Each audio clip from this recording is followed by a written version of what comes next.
Falar sobre HIV é um negócio que dá muito medo em muita gente. Inclusive vários youtubers que dá vontade de colocar o nome aqui, mas eu não vou colocar. Que eu já me ofereci para falar sobre o assunto, mas não estava muito afim. Muitos deles são muito grandes, com certeza vocês conhecem. Fica no ar. Cobre seu youtuber favorito para falar de HIV, tá? Para ajudar, a gente decidiu fazer esse vídeo aqui então, com 5 expressões que é bom a gente evitar quando a gente vai falar sobre HIV. Ninguém espera que uma pessoa que não é especialista no tema vá falar com todos os termos mais atualizados, né, com a linguagem super... Não, nem a gente faz isso. Inclusive, profissional de saúde, com muita frequência, usa termos extremamente preconceituosos.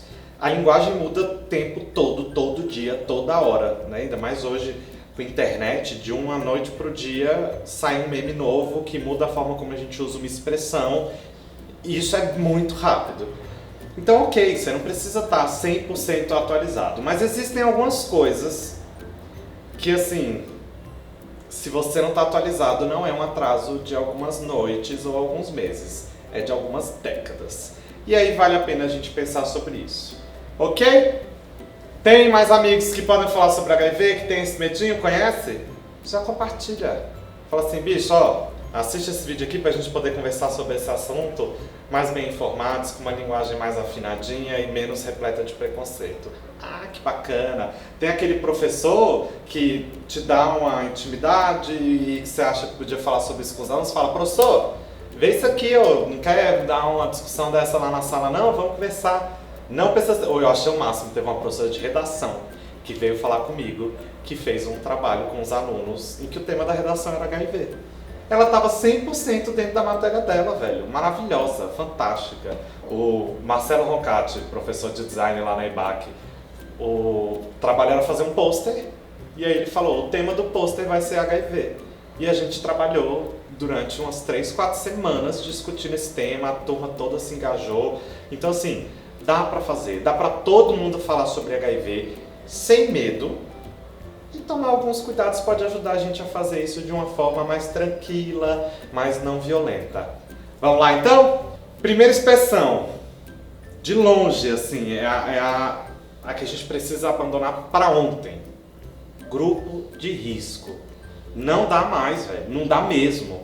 Desde a década de 90 a gente sabe que isso é errado, mais na verdade, desde a segunda metade da década de 80 a gente já sabe que isso é errado. E ainda tem gente, inclusive uma revisteca, que eu não vou dizer o nome, que usa esse termo. Cara, não, ei, viaja aqui através do tempo com a gente, venha para o futuro, saia aí do negócio das coisas da caverna, por favor. Grupo de risco tem a ver com a noção de que alguns grupos se arriscavam mais do que outro, corriam mais perigo. Correr perigo traz pra gente a noção de que tá fazendo coisa errada. Menino, tira a mão daí que senão vai tomar um choque. Não é? É coisa errada. Quando a gente fala de risco, geralmente a gente tá falando de coisas que a gente entende como que não devem ser feitas. Cara, eu tô falando de sexo. Eu não posso assumir que sexo é uma coisa errada. Se existe algo errado numa atividade que poderia ser sexual, aquilo não é sexo, é violência, não tem discussão. Quais que eram os grupos de risco? Principalmente homossexuais, os caras que faziam sexo com outros caras. E aí, ó, como tem a noção de que, né, o sexo anal, o sexo entre homens, isso é sujo, isso é errado, não pode. Se fizer vai trazer doença. Cabeça ruim, para de compartilhar esse tipo de ideia. A vibe não é essa. Né, usuário de droga, é porque tá lá usando droga, aí vai pegar doença mesmo, porque não quer nada com a vida. Não, cara. Não é bem por aí, né? A gente tem um país que há muito tempo não consegue aplicar sua política de drogas. A gente vai falar sobre isso aqui. Se Deus quiser, o Bruno Logan vai vir aqui. Vou deixar o canal dele aqui para vocês já irem conhecer. O que é que a gente percebe? É que, na verdade, esses grupos, essas comunidades, essas populações, não é que elas estavam se arriscando mais no sentido de correr perigo, de procurar algo que pudesse trazer algo ruim para elas, entende? Na verdade, essas populações estavam desamparadas de políticas públicas que lhes servissem saúde. Gay é promíscuo e por isso pega doença. Não é por aí. O gay faz sexo de uma forma particular, que não é a heterossexual em geral, e a gente tem uma dificuldade no campo da saúde de falar sobre isso. E aí fica difícil servir saúde para alguém se você não quer falar sobre a forma que essa pessoa faz sexo. Sabiam que quando começou a discussão sobre AIDS, a Secretaria de Saúde de São Paulo teve que se reunir com ativistas para literalmente perguntar para eles como que um viado trepa? As pessoas não sabiam. Então, quando a gente fala dessas populações hoje, a gente está falando de populações com alta vulnerabilidade. A travesti, por exemplo, ela está muitas vezes na prostituição não por escolha, mas porque a gente tem uma sociedade que marginaliza ela e coloca ela nessa posição. E aí dentro dessa posição, ela está mais marginalizada ainda na relação com homens. Ah, tá procurando também, é puta? Sim, é puta, porque às vezes ela tentou fazer uma faculdade e não rolou, né? Ah, porque não passou no vestibular. Não, às vezes ela até passou, tava lá cursando e aí os colegas enxotam ela para fora de sala. Não estou falando isso tirando de lugar nenhum. Eu ouvi esses relatos de pessoas trans estão sendo expulsas de espaço. Elas lutam muito para conseguir chegar lá. E aí eu vou falar que essas pessoas estão procurando, estão se arriscando. Não.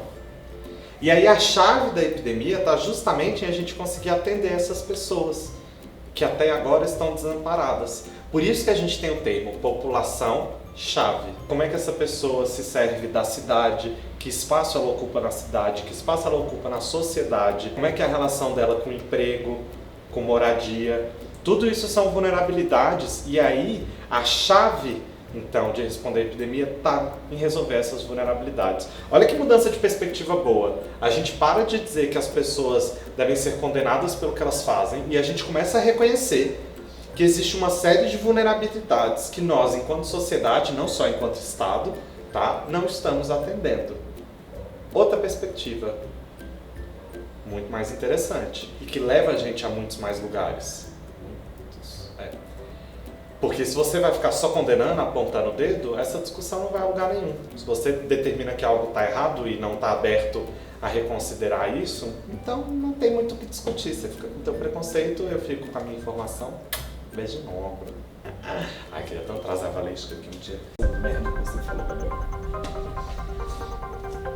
Outro termo igualmente carregado de estigma e que também é muito importante da gente eliminar das nossas vidas é o termo aidético. Já falei sobre isso aqui antes, né? Essa coisa de você colocar a doença na frente da pessoa.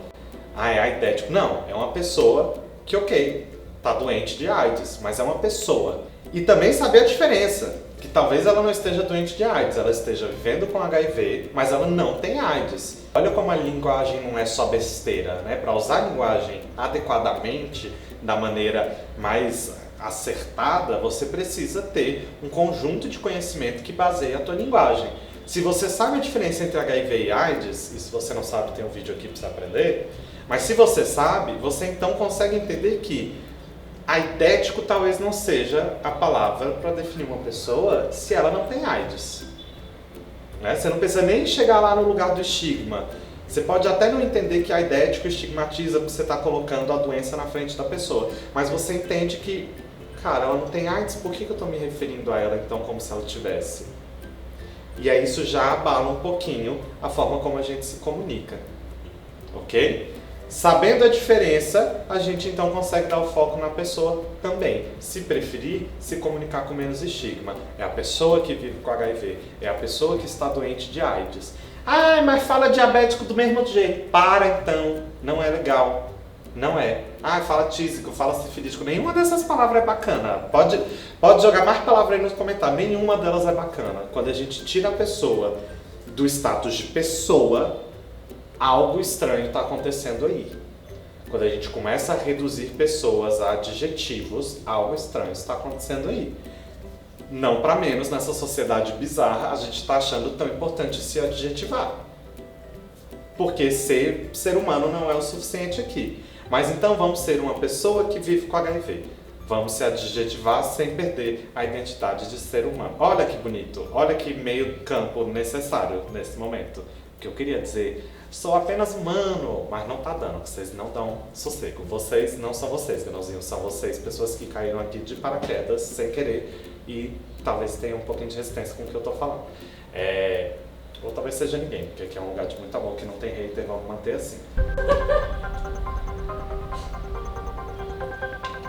Outra nessa mesma onda, pegar AIDS. Se você sabe a diferença entre HIV e AIDS, você sabe então que ninguém pega AIDS, né? As pessoas podem ser infectadas com HIV, mas a AIDS é uma decorrência disso que não tem a ver com a transmissão, não é ali, papum. E pegar, velho, eu pego as coisas que eu quero, né? Eu pego meu copo aqui pra beber minhas coisinhas, que eu não vou dizer o que é porque ninguém tá me pagando. Pego meu óculos. Pego as coisas que eu quero. Tem um negócio da intenção aí. Então quando a gente fala fulaninho pegou AIDS, parece que fulaninho tava no supermercado e entre os melões e as bananas ele decidiu pegar AIDS. Não é assim que acontece, né? O processo de transmissão do HIV envolve uma questão muito complexa, de relações muito complexas. Ninguém é infectado com HIV porque estava transando. Existe muita coisa por trás disso aí. A pessoa foi infectada com HIV porque não estava usando preservativo. E não estava usando preservativo porque tinha vergonha de ir comprar ou pegar preservativo. E tinha vergonha porque cresceu numa casa em que construiu a ideia de que, por exemplo, ser viado era errado. E aí a pessoa tem isso na cabeça dela, de que a sexualidade dela é errado, então ela não pode falar sobre essa sexualidade. Igualmente na escola, ela não fala isso nem com os professores, nem com os colegas. Mas vê os colegas contando das conquistas deles de que pegaram as menininhas e acha que é isso mesmo, que é essa relação que os homens têm com as pessoas com quem eles se relacionam. Então ele quer ter essa relação com a pessoa, né, com o homem com quem ele vai se relacionar, essa coisa de conquista, de poder. E ele não tem como discutir isso com ninguém, porque quando ele discute isso, você é bichinha, você é menininha, nada a ver. Cara, é um negócio muito grande. Muitas vulnerabilidades, a gente falou sobre isso agora, acontecem até a transmissão do HIV. Né? Existem vários momentos da minha vida em que eu percebo que poderia ter sido promovida uma noção de saúde sexual em mim que talvez impedisse que eu me infectasse com HIV. Não digo isso com lamentação, não é porque, se tivesse me falado, não, mas é porque talvez sim. Se eu tivesse tido aulas de saúde sexual no colégio, talvez minha relação com a prevenção fosse ser outra. Para mim não adianta mais ficar elucubrando isso, mas para o futuro adianta. Então quando a gente coloca todas essas questões na cabeça, essa coisa de pegar AIDS começa a parecer meio torta e a gente começa a pensar e repensar como que a gente se relaciona com esses termos.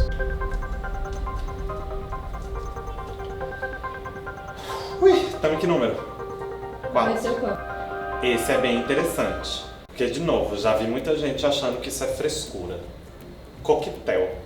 Né? Quando as pessoas falam do coquetel da AIDS, coquetel anti-HIV, coquetel anti-AIDS, dá aquela impressão de um copo cheio de medicamento, né? Um punhado de medicamento. Parar de falar coquetel não é simplesmente dar o nome certo aos bois. O nome certo é terapia antirretroviral, tratamento, medicamento. Né? Todos esses nomes abraçam muito bem esse processo de tomar remédio para impedir a infecção do HIV de se desenvolver. Mas, quando eu evito o termo coquetel, eu faço algo que vai além disso. Eu balanço um pouquinho a imagem que as pessoas têm sobre como se dá esse tratamento. Não vai resolver de imediato, mas quando eu me relaciono com tratamento ou terapia ao invés de coquetel, eu não saio daquele lugar conhecido da pessoa, do punhado de mão cheio de remédio. Eu tenho uma abertura maior para atualizar essa pessoa sobre o que é o tratamento hoje. Quando eu falo terapia antirretroviral, a pessoa fala, o que é isso? Eu falo, é um tratamento para HIV, com medicamentos, geralmente são combinadas ali 3, 4 drogas, a pessoa toma 2, 3 comprimidos por dia. Ué, só 2, 3? Não é o coquetel, mas não?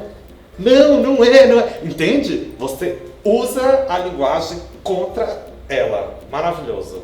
Isso aconteceu muito espontâneo da minha cabeça. Eu não planejei isso. Foi porque a minha cabeça foi para esse lugar também. Quando eu falo coquetel, eu acho que é um monte de remédio. Então, quando a gente usa outra palavra, a gente dá a oportunidade de atualizar o conhecimento que a pessoa tem sobre esse processo do tratamento. Com certeza não é tão danoso quanto, por exemplo, a expressão grupo de risco. Mas vale a pena se a gente parar para pensar que muita gente hoje não faz teste de HIV porque tem medo do tratamento. Ou quando é diagnosticado não começa o tratamento porque tem medo do tratamento. A gente precisa, para ontem, mudar a forma como as pessoas enxergam isso.